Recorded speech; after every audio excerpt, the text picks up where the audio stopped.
আমাকে আজকে এখানে গ্রেফতার করা হয় মতিঝিলে। আমরা একটা সাধারণ কর্মসূচি পালন করছিলাম, নিত্য প্রয়োজনীয় দ্রব্যমূল্যের ঊর্ধ্বগতির প্রতিবাদে লিফলেট বিতরণ কর্মসূচি।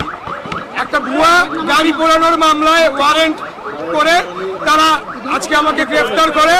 এই সরকার, যেহেতু আমরা গণতন্ত্র পুনরুদ্ধারের আন্দোলনে রয়েছি, ভোটাধিকার পুনর্বহালের আন্দোলনে রয়েছি, সেই কারণে সরকার মাঠ শূন্য করে দেওয়ার জন্য আমাকে গ্রেফতার করে। এবং আপনারা দেখেন এখানে তারা একটা যুদ্ধ পরিস্থিতি তৈরি করে আমাদের নেতা কর্মীদেরকে আহত করেছে, অনেকের মাথা ফাটিয়ে দিয়েছে।